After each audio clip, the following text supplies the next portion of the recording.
Hi, this is Jeffrey Shaw, live from the Springwood Studios in Brisbane, Queensland, and I'd like to welcome all our listeners on the east coast of Australia who are all on the same time zone at 7 o'clock, our good friends in New Zealand at 9 o'clock, our friends in the UK at 10 o'clock, and everybody else who is watching through these Facebook sites. You'll find there's a new little URL you can click for your time converter to see where it's playing at your time zone. In the meantime, our good friend Julia has rustled up all the way from Dreamtime, Auntie Minnie Mace, a young lady who was born in Winton, Queensland. And in this moment of time, it's sit back for me and listen into the show while the two girls get in talking women's business. Okay, over to you, Julia. Hello, everyone. Thank you very much for joining us. It's a very special evening today because we have Auntie Minnie Mace, who is an Indigenous elder of the Koa people of southeast Queensland.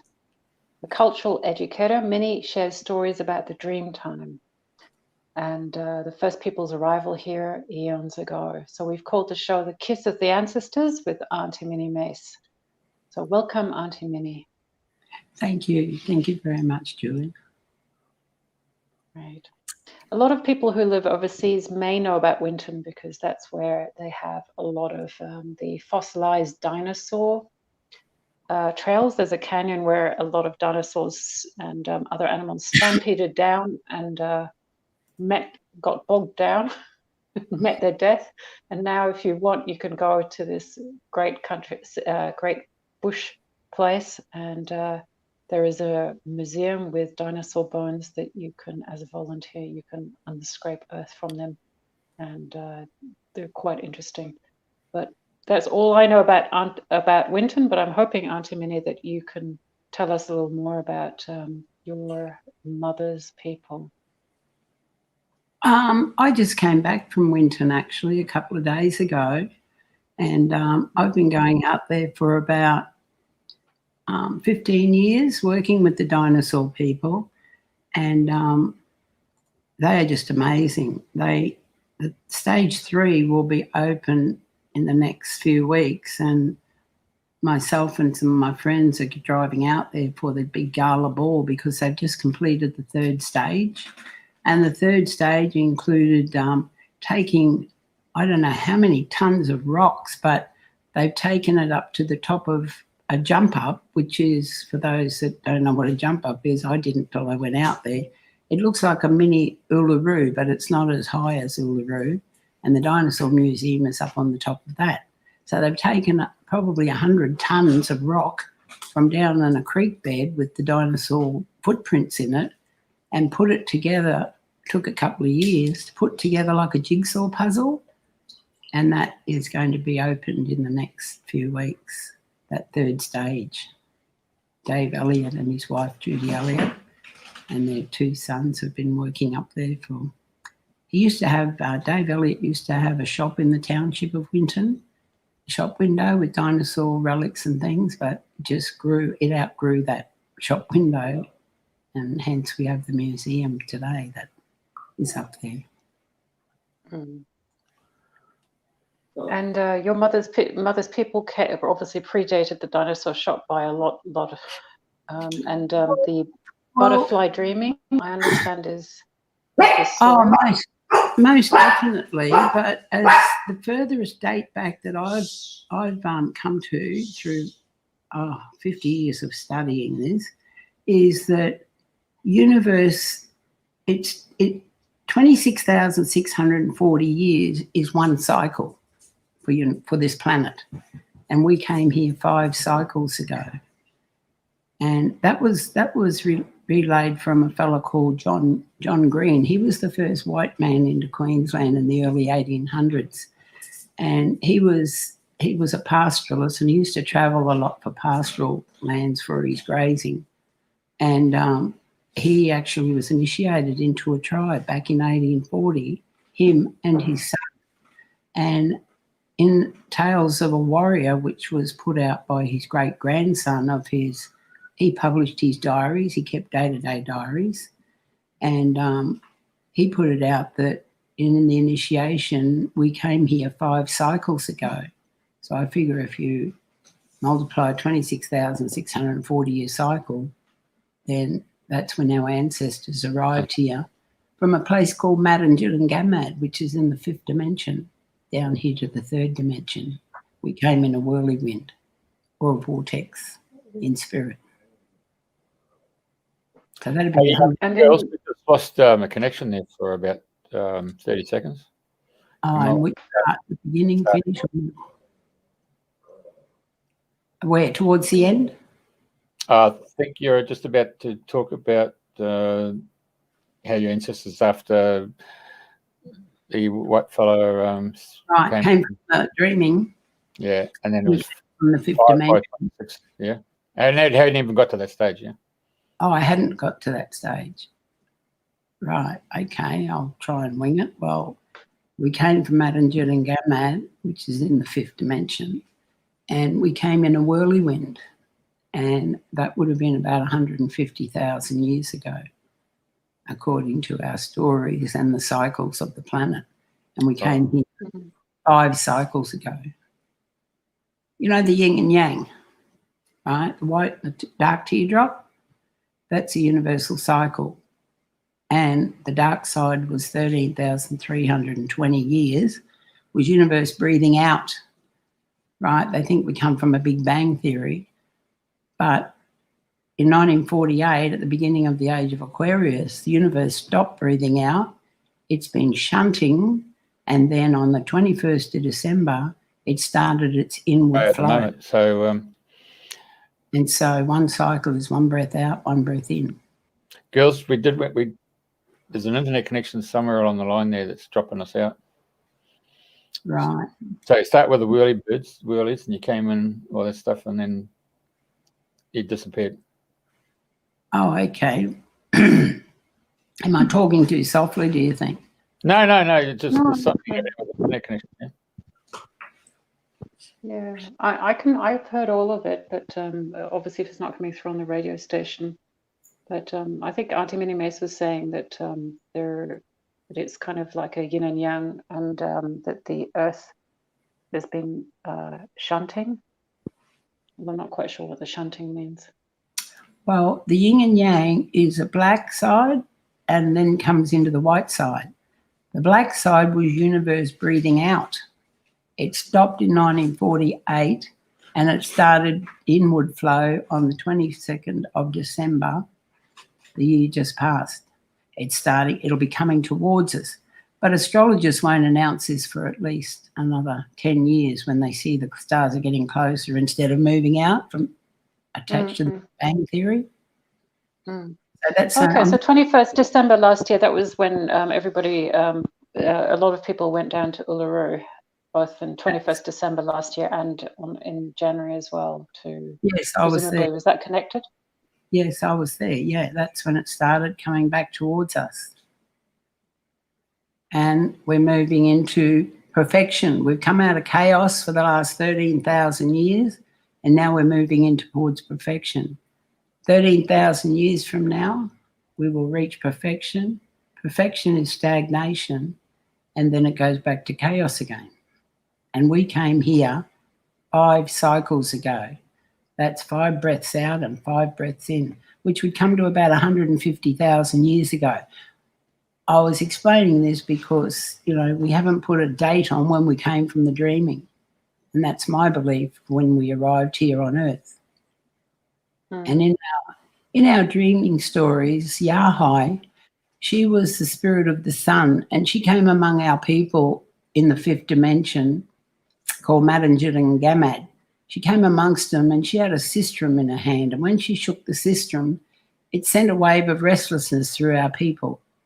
And they decided that they had figured out what was causing their restlessness. So let's catch this spirit and take that thing off her, because every time she shakes it, we feel this restlessness.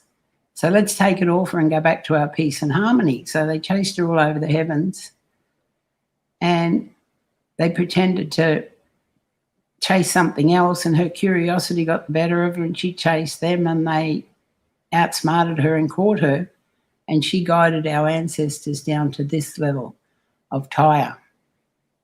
from Maranjanagamad, and that was 150,000 years ago. And we've got a beautiful history, but yeah, it needs to be put into the schools and more widely broadcast to people exactly, you know, what our story is. Yeah, that's why we're really happy to have you on the show, Auntie Minnie Mace, because I think, you know, our show is called Dreaming the New Dream, and I think so far we've all been, certainly in Western society, taught to follow the dream of the individual dream, but, you know, with all the fragmentation, isolation, and I think it's important that we share each other's dreams, not just our own ones, but those of the ancestors, so that we can build the collective dream and vision. And I'm glad that you're saying that we're coming out of chaos, because I think most of us are fed up with it. That's done and dusted, love. But there is a dark side of that, and that is that there is a cosmic prison up there which they're coming out of for one last chance to come through here or go down, get broken up and go down.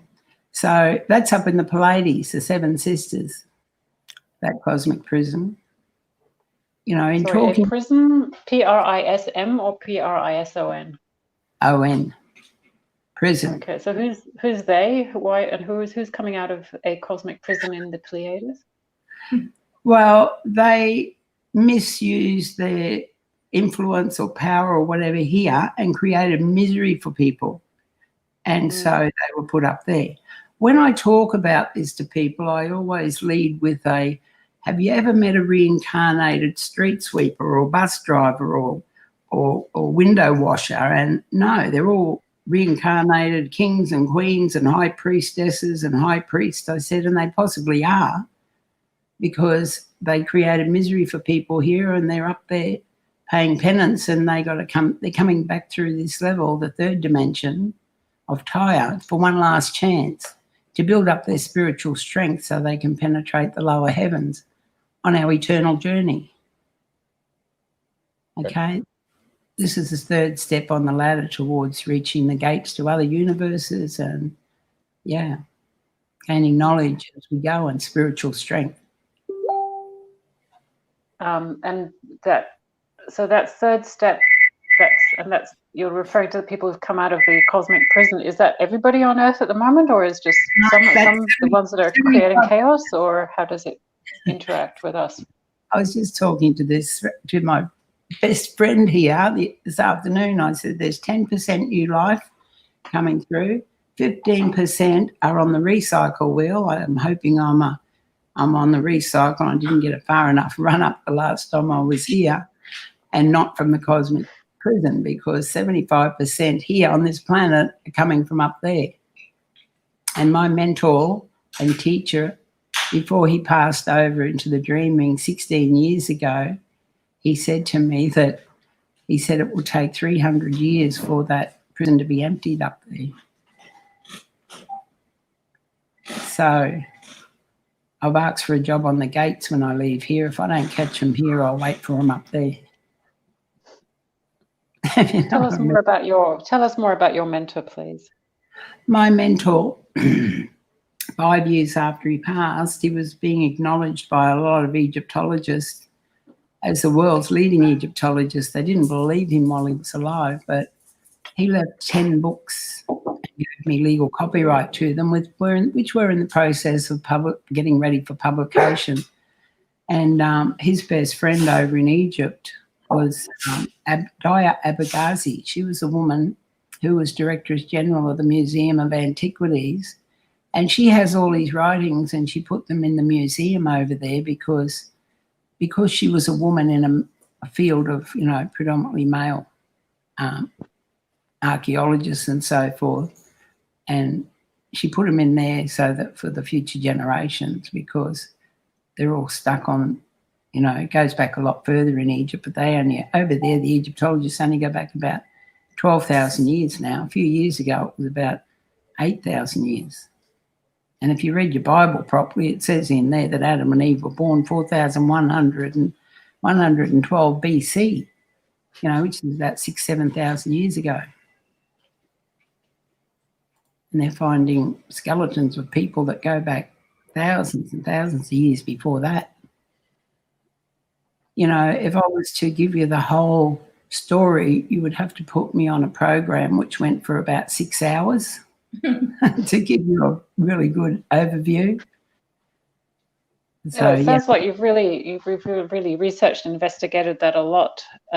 What draws you to, you know, I mean, we're out here in Australia and you're talking about Egypt and history of ancient civilization. What draws your interest in that? Well, I was a pretty radical person years ago, and I met my mentor, Raymond Johnson, who translated the 350 hieroglyphs, which are down at Carryong at Woy Woy Road near Gosford. There's 350 hieroglyphs down there carved in the rocks, and they go back to Pharaoh Khufu. And the Egyptians were coming here. I don't talk about anything unless I have the evidence to prove what I'm talking about. And these hieroglyphs are down there, and Ray translated them about 40 years ago. Okay, that's when I was first with Ray, and he translated them. And it's a story of about two of the sons of King Khufu. And one son was Neferjeseb. He was being primed for the military. Old Khufu had 125 children, apparently. So he's a busy old fella. And his brother, Neferu, he was being primed for the priesthood. Now, Imhotep brought them out here on a voyage. Neferu stowed away. He wasn't allowed to go on the voyage, but Neferjeseb was. And they had a base on Kangaroo Island, and they were coming up the east coast to get the gold from Gympie. Only last year they perfected a machine where they can tell at airports if gold is smuggled in, they can tell where that gold was mined. And they tested it on King Tut, Tutankhamun. They tested it on his gold mask, the gold, and it was mined at Gympie. I only heard that news report. Yeah, I only heard that news. Wow. I only heard that news report once. Now, over in the Kimberleys, you have the Wanginas, the cave paintings. There's one there. Yeah, there's one there. I've got a photo. Could you get me that blue book off the books down? Yeah. There's a photo there of, there's a painting. This guy called George Gray, he went through Western Australia between 1827 and 1839, 37, sorry, and 39, and he documented all the flora and fauna and all the cave paintings in Western Australia and put them into 2 volumes of books. Now, that was good because mining companies have blown up about 2/3 of those rock paintings over there in Western Australia. Is that the blue one? Yeah, I think it's about 212, eh? Yes. If I may. And above the head of one of the Wanginas over there, which is apparently 10.5 foot tall, it's got in ancient Phoenician writing. Can you see that? Oh. Just a bit more to the centre. Yep, and up. Yep. Just a bit more up, please. Yeah. And across the top here, that's ancient Phoenician writing, and it reads Khepera. And Ra Khepera came here 11,000 years ago, and when they opened his tomb in Egypt 80 years ago, they found kangaroo skins and boomerangs in his tomb, and the story of his travels to the land of the 2 southern islands, because there was a big inland sea that came down from the Gulf of Carpentaria. And my oldest daughter, she lives over in Western Australia. Her and her husband have been managing cattle stations for a lot of years now, and her and her husband were coming across central Australia to the Territory Queensland border to look after this property for 3 or 4 months. And she rang me late afternoon. They hadn't arrived at the station. And she said, "Mum, we passed a ridge out here on the Queensland Territory border, and there's a pyramid on top of it, and it's too perfect to be a natural formation." And then she rang me back about 2 days later, and she said, "Mum, I found a 1800s map at the homestead out here, and it's the name of that ridge we passed with the pyramid on top. It's called Khepera Ridge." Whoa. So the first time Khepera came here, they were going up, the Phoenicians, they were the sea voyagers, and they were taking him on the trade routes to China. and they got damaged at sea. And down the side of that Wandjina that I just held up, it's got all these circles down the side. And Ray said that if they were full moons, they would have been shipwrecked here for 4.5 years. Okay? And yeah, the rest is history, which is, you know, goes back long before Adam and Eve appeared on the planet. So go back to the caves, because they're talking about the two sons, one's military, one's priest. The priest's son dies. He dies of a snake bite, don't he? And so the story tells he actually dies. Neferu. It's on the basis that, if I'm not mistaken, they give the astrological sign. So if there's a time when they can do time travel, they'll go back to that particular time and save that guy's life. Is that my understanding of the story? Yeah, I think that's a later dating than Kapira. That would have only been about between 5,000 and 6,000 years ago. Right. Yeah. So are there any equivalent stories? I mean, that's obviously from the Egyptian side, the traces of Egyptian and Phoenician traders coming here. On the local First Nation people, are there any stories of interaction with the Egyptians that you're aware of, or that you think might match that story? There's a whole dictionary that Ray Johnson put together in hieroglyphs, and it's all throughout our languages. I've been looking into that and the languages, you know, like Kui, right? Mm. How people travel between their countries, you know, when the living got really hard, they would stand on the boundary of the next tribal land they want to cross, and they'd go Kui, and they would send someone from the tribe to escort them across their lands, you know, however many people it would be, because food was very scarce and they didn't need them coming over their borders. They respected each other's boundaries and they got guided over their boundaries. Now, I found that was the first. That's what started me looking further and deeper into it, because Kui is spelled in our language C-O-O-C-O-O-E-E, Kui, and it means to protect in Aboriginal and non-Aboriginal. But the Egyptians also have a word which means to protect, and that's spelled Khuwi, pronounced Kui, but in the translation of the Egyptian, it's got the same sound value but not the same spelling. True. Okay. Wow. So that was the starting point. Where did that sort of, looking at the similarities or interconnectedness, where have you, what else have you uncovered or discovered? Oh, heaps and heaps and heaps of knowledge. You know, our history, you know, it needs to be put into the education system because it goes back thousands of years. You know, instead of starting when Captain Jimmy Cook landed in Sydney, you know, in Botany Bay, the Australian history starts then. You know, it doesn't start then; it goes back thousands of years, and it needs to be put into the education system, because I believe that Australia is going to lead this planet into the next, the next millennium, and that all the tribes of the earth have been gathered here. Bayami, our spirit father, you know, before Captain Cook arrived, he looked around the planet, and this is agreed upon by a lot of elders, that he looked around the planet and he saw the great benefits that mankind had bestowed upon themselves and said, it's time our people shall share in these great benefits. And they blew the ships of the strangers to our shore, and with it, they brought all these wonderful things that has built this country up, you know.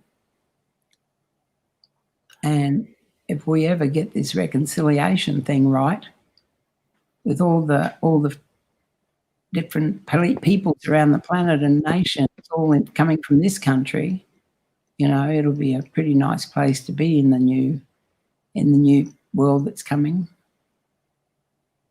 Absolutely, yeah. Let me just explain for our overseas international listeners the reason that we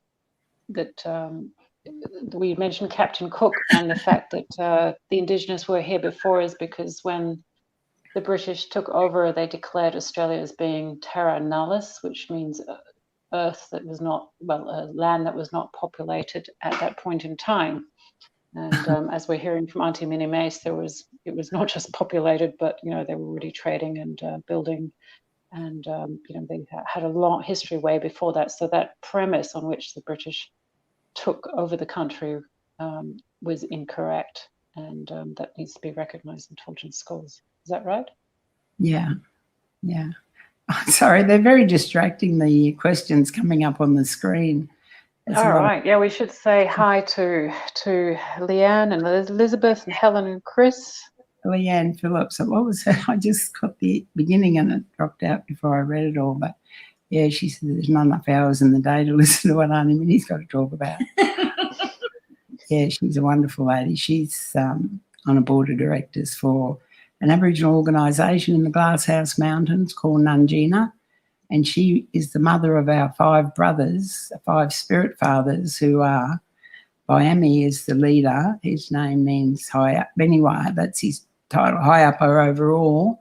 Munganor, he's giant goanna, he's water totem, he's in southwestern Australia. Korora, he's earth totem, he's bandicoot. Bunjil is eaglehawk, he's in the Grampian Mountains. And Nurulai, he's possum. Nocturnal animal is the spirit or fire totem. He's across from Western Australia, across the top of Australia. And they're the 5 spirit fathers.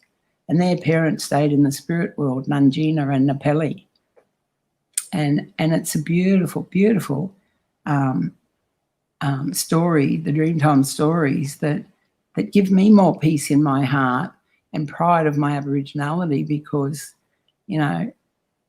Jesus just doesn't do it for me, and we should be getting back to our Dreamtime stories, and that they're handed down in the form of dance and song, and we need to put it into the schools, the education system, for everybody to learn so they can understand us. And a lot of our people with angry, and they don't want to be angry, but they just aren't being heard or understood, and we could possibly get this reconciliation thing up and running, grow at legs.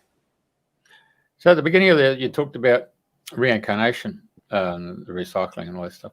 So how many souls have actually gone and clothed themselves in a black body, and how many of those have gone and cloaked themselves on a white body, and interchanged over the eons of time? And yet that seems to be a bit of a hamstring in terms of both cultures understanding that principle at work. Because I remember Scotty up there in the Kimberleys. We're frozen in time. We're frozen. Culture is an outward expression of our inner spiritual growth. It's manifest culture, but spiritual growth needs to be addressed too. We've dropped out. No, I think he's still thinking about that one. Oh, right. It's so profound, but or Jeff, maybe Jeff has, if he's coming back in again. I think he's gone home. Oh no, there he is. I'm not too sure what's actually going on, girls. Okay. I will just answer your questions, Julia. I won't go off in tangents because we might lose our friend Jeff. No, that's okay. So we've got Henriette coming in and commenting, the whole world most definitely needs to look to Australia. Your ancestors are very present in my dreams. The dream time is present. Oh, absolutely. Happy to listen to your wisdom, Auntie Minnie Mace. And I think that is why the whole world does look to your ancestors, because they know how to, cross the veil and work with the veil, work with the ancestors. We call it the kiss of the ancestors, and the butterfly dreaming story that you've basically shared with the rest of us. I think that's what I think we all need to know, that we can drop out of that role of being in a black skin or in a white skin and know that we have that quantum space in common. Well, can I explain to you how that came about, that butterfly dreaming? I got invited by Griffith University to go out to Winton, where they have the film school, And I thought I was going out there to talk to Griffith film students, but when I got out there was 14 from the United Kingdom. They came from all around the planet, Singapore, Hong Kong, India, and it was just amazing. And these girls took me outside of the town area in Winton with all this recording gear in the back of a van. And I'm talking away because they're recording me. But when I finished talking, they said, oh, we haven't got it set up yet. So I'm sitting there and they said, right, we're ready, Auntie Minnie, start talking. And I said, well, I've got to wait for a sign. And I sat there and these two whirlywinds went across the road about 50 yards ahead of the van we're sitting in on a dirt road. They wanted to go out of town for less sound to interfere with the recording. And then 4 parrots flew down and sat on a branch about 3 feet from the windscreen of the car and looked at me. I said, okay, I've got my sign. And I just started talking. I didn't form the thoughts to then verbalise them. That it just came through me like channeling. I actually understood what channeling was all about. And that was the background for the story of Butterfly Dreaming. That's a wonderful story. Let's play it. Thank you. Can I watch it? You seen it?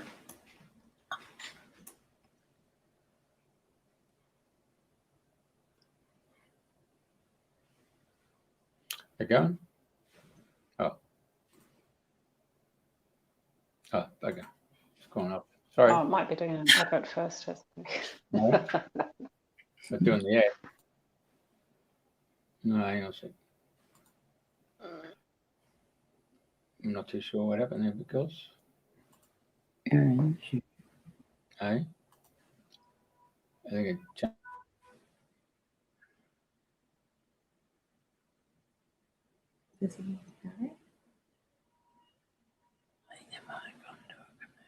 And Auntie Minnie, do the ancestors, you know, my grandmother pops in on me occasionally, and some of the aunts, I can kind of just feel them in the background just reassuring me. Do you sort of have regular interaction with them, with yours? Oh yeah, that's a beautiful feeling. You know, like I was a real wild child in my teenage years, and from the time I met Ray Johnson in 78, I never had another drink of alcohol, never had another smoke of marijuana, and I can't remember I wouldn't get out of bed unless I was smoking marijuana to get out of bed for from, when I was in my early 20s and late teens, and it just all stopped. We came in spirit. And from spirit we manifested into physical form.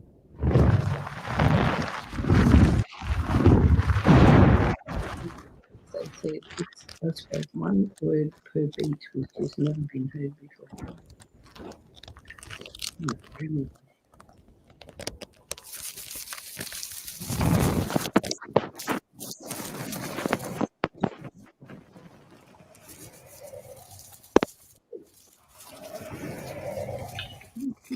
Cool.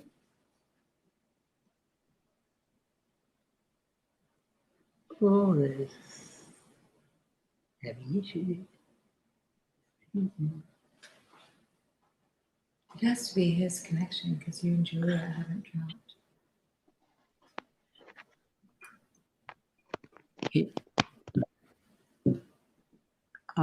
What a lovely person that Julia is. She's got lovely. Yeah, I can hear you. I think we're still on the show. Yeah, I'm not sure what's happened. We're still here. You're breaking the matrix. Form the mountains and the trees and the rivers and the creeks.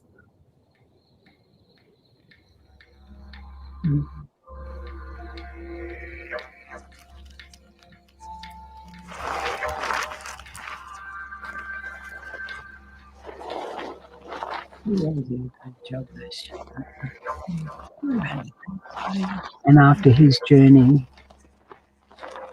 he rested in a cocoon. And that cocoon helped him strengthen his spirit, which is pure light. And from that, he evolved into the butterfly. And the wings are his reward. And the wings take him back to his heavenly home. And that is the Koa dreaming of the Indigenous people, of my ancestors from this country. It's called a kiss from the ancestors, and keeping it supremely simple. Very There you good. go. Kiss from the ancestors. Those students, they were in their 20s and you know, when I saw it at the last day when they put all these films together over a 2-week period, they came in from all over the world, and you know, it just blew me away how talented they are, you know, and they're our future. This, you know, when you work in amongst sort of alcohol and drug rehabilitation, and you see that, you know, the people just so down, and then to go amongst these students who are only in their 20s and they were the master class. They come here to Australia every year, but for last year they couldn't come because of COVID. But they'll have a different graduating class every year. And I've been booked up till the end of my Earth Walk to go out there and talk to them and inspire them and make some more films. My brother Michael, he does the film and I do the animation students. And I'm doing a big mural out there for the university, and I'm rounding up some of my other family members to go out there and make their mark on the walls. It's going to be a long, long mural covering the wall of the picture theatre all the way down the street. It's a pretty big project. Oh, very good. That's beautiful. And you're also involved in other community projects, aren't you? Oh, yeah. Yep. I'm part of the clean-up gang. We tell people there's 2 types of people on this planet. There is the gang getting cleaned up and the gang cleaning them up. And how do you know which one is which? Like, they're not wearing the stripes. And I've asked for a job on the gates when I leave here, because if I miss any of them here, I'll get them when they get up there. And I'm deadly serious. They think I'm joking. But what's the worst thing you can do? You can only send them back to Earth prison, right? Oh, yeah, but don't pass go, don't collect 200. But, yeah, this time they've only got one last chance to make it into the heavens, the beginning of this new cycle. And if they don't make it through this time, they're empty in the cosmic prison, because in 13,000 years, this planet will reach perfection. And perfection being stagnation, it all goes back to chaos again. So, yeah, if they don't make it through this time, they won't get another chance or another run-up, so to speak. Oh, 13,000 years is a bit hard for me to wrap my head around. If we go back to the dreaming, and as you said, that, you know, with the history that we've had, and you said yourself, you know, working with people who have been on drugs and or on alcohol, and who've kind of lost their way, maybe the spiritual refugees and the disenfranchised. What is the dreaming that we can share that will bind us together? The dreaming is to help somebody, you know, help a complete stranger. You know, it doesn't have to cost you money. It's just a courteous act, and it actually changes people's perception. You know, it takes so little to give a kindness, and so much so much energy goes into being outraged, you know, for things beyond their control. But we need a little kindness in the equation, and that will get us there. Yeah. Yeah, those are very wise words. We've been here 150,000 years, you know, and yeah, I suspect they sent, you know, the rest, people from every planet. It's like Noah's Ark. They brought them all here because we have the recipe, our dreaming. Our elders out at Uluru, you know, all the knowledge and wisdom has gone out, but nobody was listening. Oh, they're on the move again. Mm. And now a lot of people are coming to Uluru, the young ones, to learn. And, you know, I have friends who've come from America, Germans have come from Peru, you know, sort of people from all over the world are coming to Uluru to learn from you. But I know that some of them sort of turn up, but then they don't really know where to go to meet with Indigenous or to get that training. Can you give any advice to them if they're interested in learning your people's ways? Probably the best and the strongest Aboriginal male elder to come out of Uluru would be Bob Randall. And he passed, he's in the grandstand seats now, and I've got his wife sitting at the table here with me. She has all his teachings recorded. She has his films and Kanyini, did I say that right? Kanyini, and she's putting his works into publication because he has a message that everybody can understand. He talks plainly and simply, and he was such a humble man, and he earned his reward and joined the ancestors a few years ago, but his wife is carrying on his work, and she's a pocket rocket. She stands about 5 feet tall, but amazing woman, American woman. And she captured his heart. And yeah, that's going to be, we're coming so out. That's they should look up Kanyini and Uncle Bob Randall. I've seen videos of him talking, and I agree with you. He's got that timeless, simple, elegant wisdom. Oh, yeah. And then can I ask you about Uluru itself? You know, some people say that, you know, if you looked at the world in terms of nodes and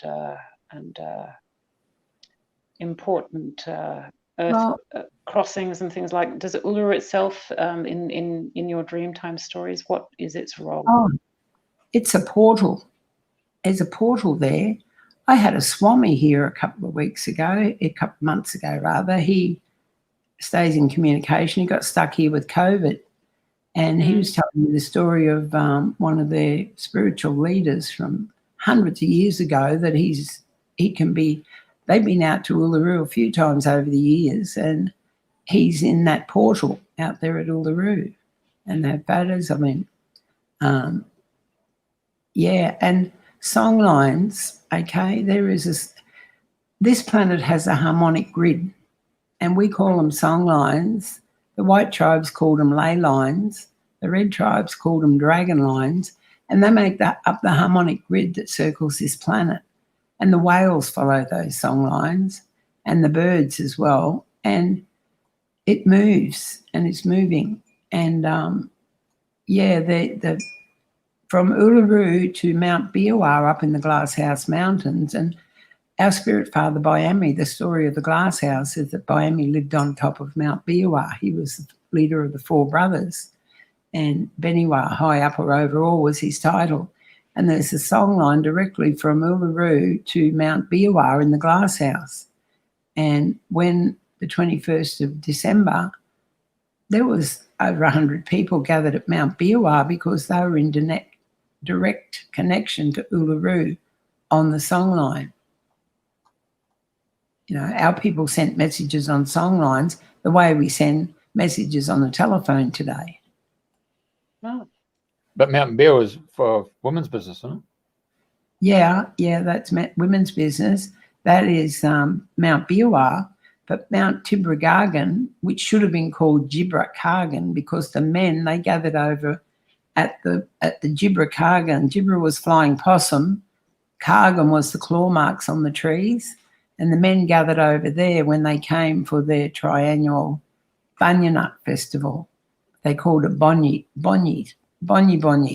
And the Great Divide, or the mountain range that runs up there, that was called Bonyi Mountains, and it was covered with bunyinut trees, which they cut down to build the city of Brisbane back in the 1800s, and got rid of all the bunyinut trees. And the tribes would gather and be up there for, up to 3 and 4, 5 months, and they would exchange.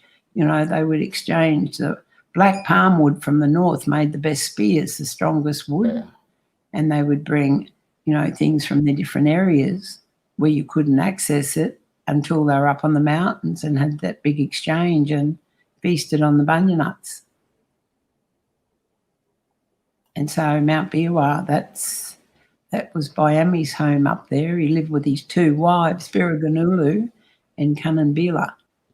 And he would travel in a cave. He would go enter a cave at the base of Mount Biwa, and he would travel up 2/3 of the way to the top where the two caves were that his two wives lived.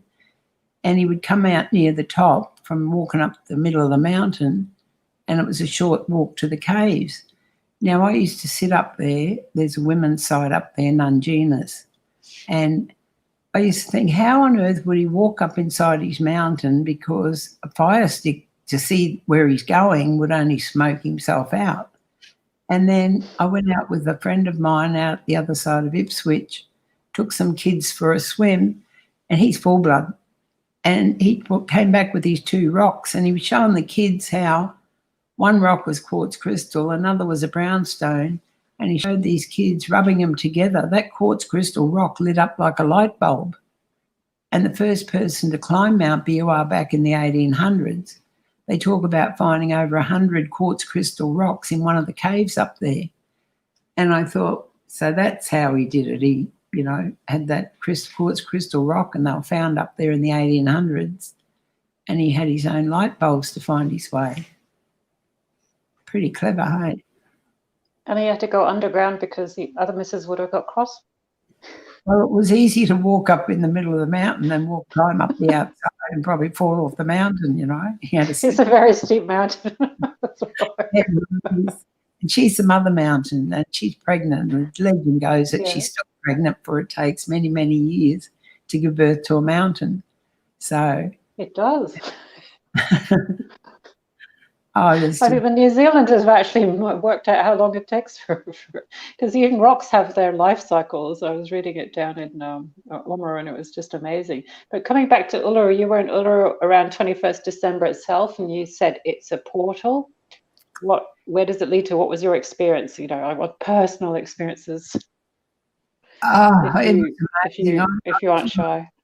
Well, Barbara Randall and I, they had 4 buses out there for us, and they all went out to, I don't know where, but every time they announced where they were going, all of a sudden it was locked up, like Murajulu, it's locked up. They're going out to the national park, it's locked up. Barbara and I went across the road to the caravan park, to a hill at the back of there, and we could see Uluru clearly in the distance in front of us, and behind us at the rear was the moon. And yet there was this spotlight coming out of the clouds above our head, which I took photos of. It was there for hours. It was, and up at Mount Biwa, my friend up there, Dinawa, she had over 100 people gather up there. And there were these lights. There was all these lights that came up on top of Mount Biwa, and there was about 4 or 5 of them circling around the mountain. They took photos of them. It was amazing. And I think they travelled from there through the Songline out to Uluru. They came for the show. So, when you say lights, spotlights, you're talking? UFOs. Sorry?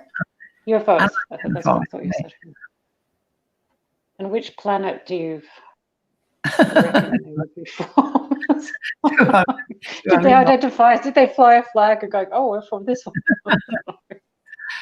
Yeah, well, they gathered there for the alignment, but it was bigger than just an alignment. It was universe coming out of shunt mode and coming back towards us.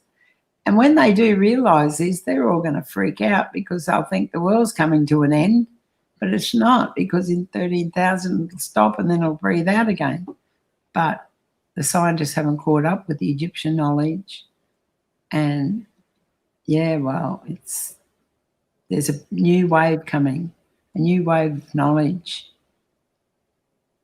I guess energetically, if things are contracting, does that mean we have more access to realms that were beyond our reach before? Yeah.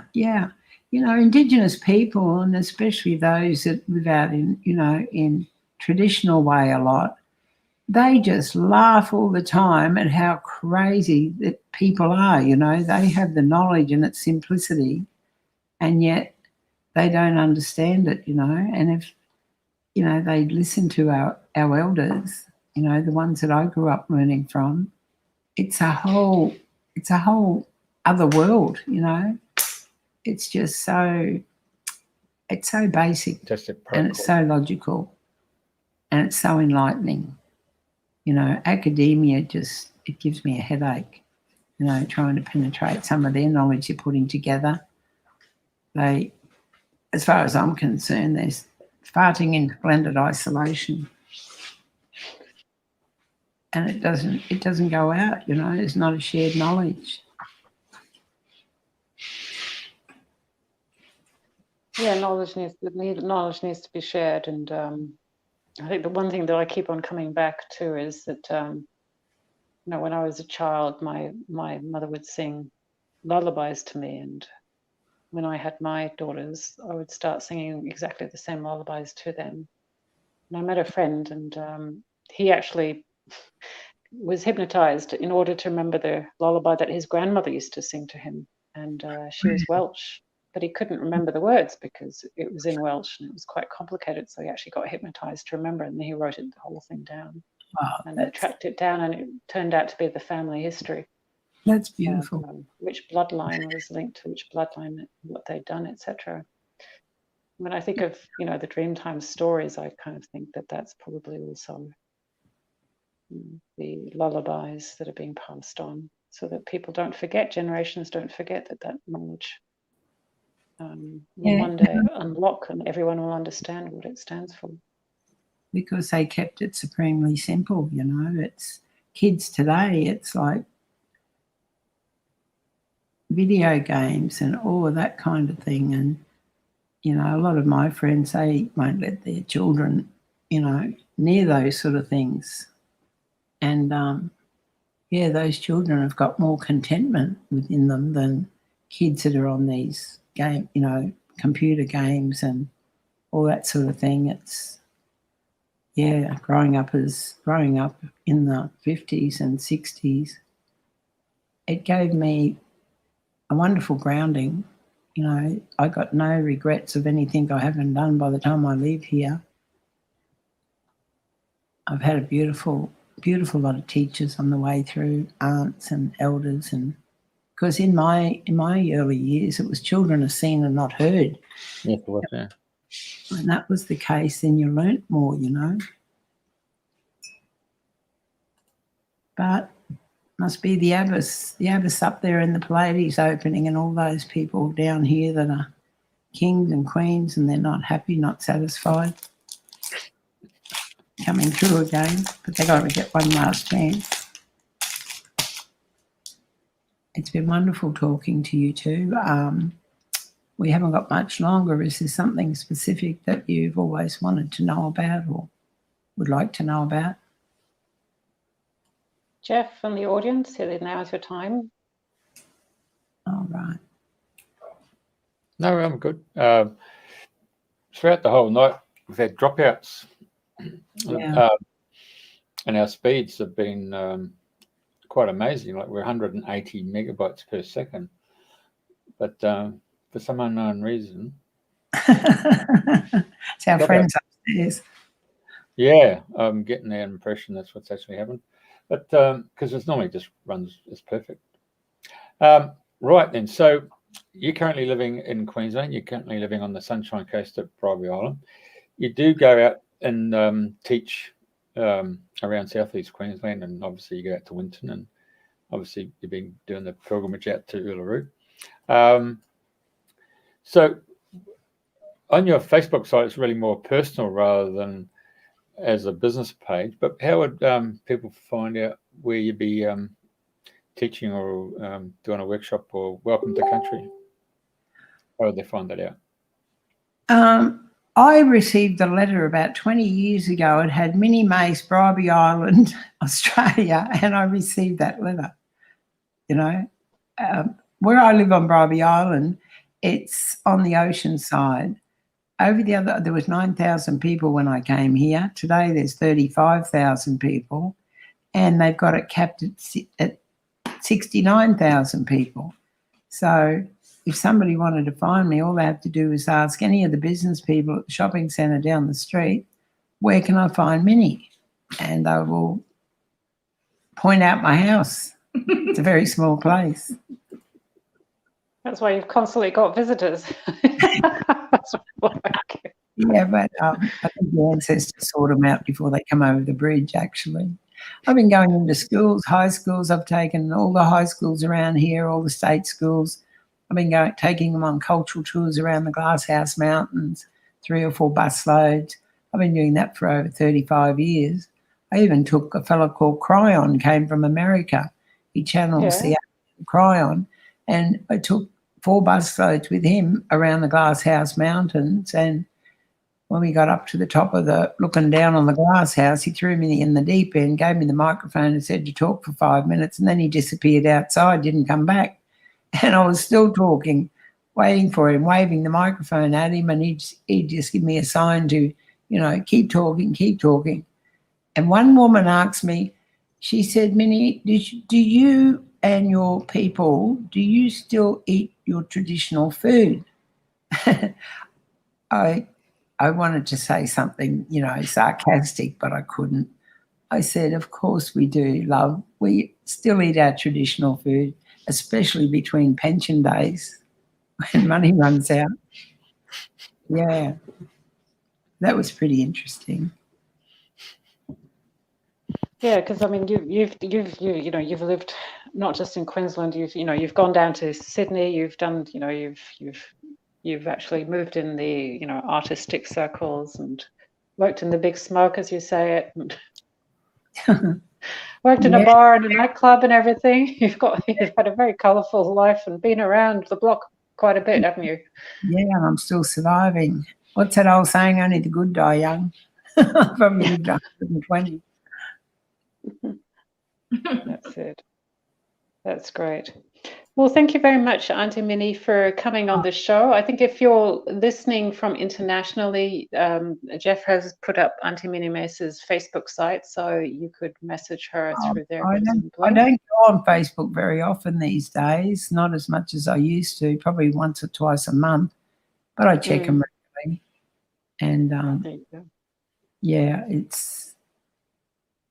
it's hard. It was hard to stay off Facebook, but once I got off it and I'd come back on, when I came home from Uluru and I had 50 requests for friendship coming in a week, that's a long way to spread yourself thin. And, so I'm just enjoying my grandchildren at the moment and my friends and just, Yeah. Well, thank you for coming on the show, and we look forward to having you back once you publish the books about all the Egyptian research that you've been doing. Oh, thank you very, very much, because, that's, I always wondered. I said to this just on finishing, I asked this old tribal man from Uluru in Tasmania about 19 years ago. He came up to me and he said, Minnie, and I looked at him because I didn't know he knew my name, and he was there with a lot of women. He said, I went to Bible school, me in Darwin, for 5 years. I said, wow, you're the fellow I've been looking for. He said, why for you been looking at me? I said, well, I want to know if Adam and Eve had a belly button. And he said, oh, wow. I said, oh, wow, all right. He said, oh, you speak Pidginjara. I said, no, is oh, wow, Pidginjara word? He said, yeah. I said, what does it mean? He said, it means if it's good, and if it's bad, it's good. Oh, wow. You think about what a wise man he was. Why did you want to know whether Adam and Eve had a belly button? Because I couldn't believe. I couldn't believe, if they were the first man and woman to walk on earth, then they couldn't have had a belly button. Yep. It's not a chicken and egg story, okay? Oh, well, thanks again, Julia. Thank you very much, Auntie Minnie Mace, for joining us. Really warm talking to you. Beautiful. Good night, Anne Phillips. I had to say that. She's a beautiful woman.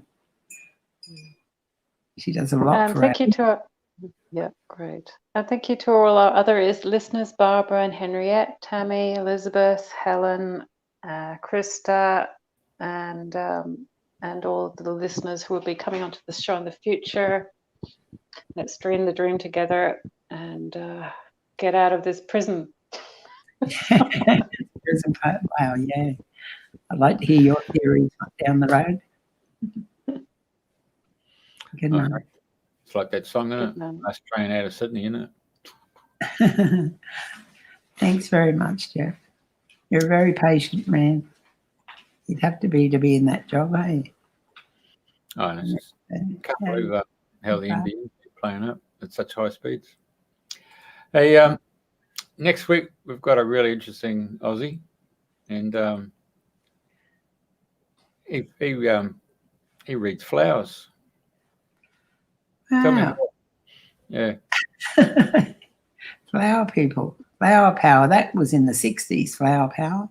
Yeah, well, if we're having a great connection with spirit, one of the things you can use is flowers or bird feathers, because you get a real strong connection with the other realm. Really? Wow. You never stop learning, hey? Are you froze again on me this long? Yeah, maybe, yeah. So good night, everyone. And yes, next week we have David Laws, who is a full-time flower reader and brings through messages from from spirit to people. And so we look forward to rejoining you on Thursday. Wow. Flower power. Thank you very much. I shall listen in next day. Great. All right. Good night, Auntie Minnie Mace. Good night, everyone. Good night. Thank you. Good night, Julia. Thank you. Bye-bye.